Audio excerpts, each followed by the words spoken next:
and I received a report coming through that possibly that assailant has been shot dead.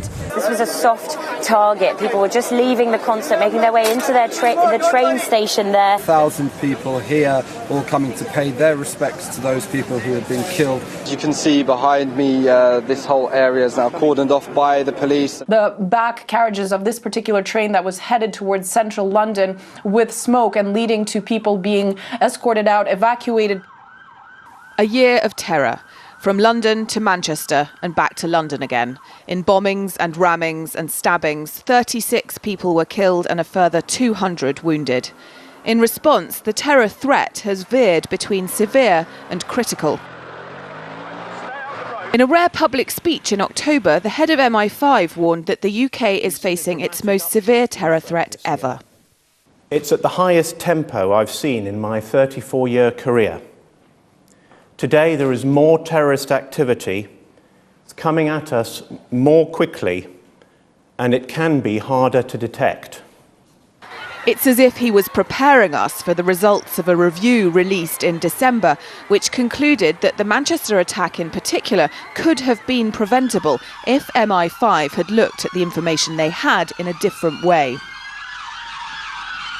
In what must have come as a harsh blow to the families of the 22 victims of the Manchester Arena bombing, Anderson's report revealed that MI5 had planned to discuss bomber Salman Abedi at a meeting scheduled for just 9 days after he committed his deadly atrocity. He'd first appeared on the radar in 2014, a case of mistaken identity. His case was closed, but his name continued to come up on the periphery of other evidence. By the time the meeting came round, British-born Libyan Abedi had already blown himself up.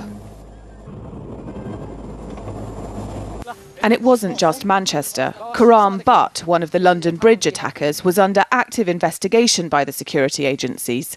And Khalid Masood, the Westminster attacker, had also been a subject of interest before the attack. It's not just radical Islamist attacks. The far right has also continued to make its presence felt, supposedly in retaliation for attacks like Manchester. Darren Osborne, the perpetrator of the Finsbury Park mosque attack, is thought to have radicalised himself and was known as racist and unpleasant. But various members of the outlawed group National Action have appeared in court. One accused of plotting to kill a police officer and murder a Labour MP with a machete. Seen as racist, homophobic and anti-Semitic, National Action became the first right-wing group to be banned under terrorism legislation in 2016 after being linked to the murder of Joe Cox. But reports suggest the group is still operating under different names, making it difficult for the authorities to stop. Ironically, this was a tactic used by Anjem Choudhury's Al-Muhajirun for some years until his eventual incarceration. So terror is on the rise, but no one seems to be able to figure out why, let alone what causes it in the first place. Many experts, including professionals in our intelligence and security services, have pointed out the connections between wars that we've been involved in or supported and fought in other countries, such as Libya, and terrorism here at home. Then we need to scrap the idea that Western foreign policy is somehow the principal cause of the problem. The threat shows no sign of abating. 5 so-called successful attacks this year, and MI5 say they foiled 9 more.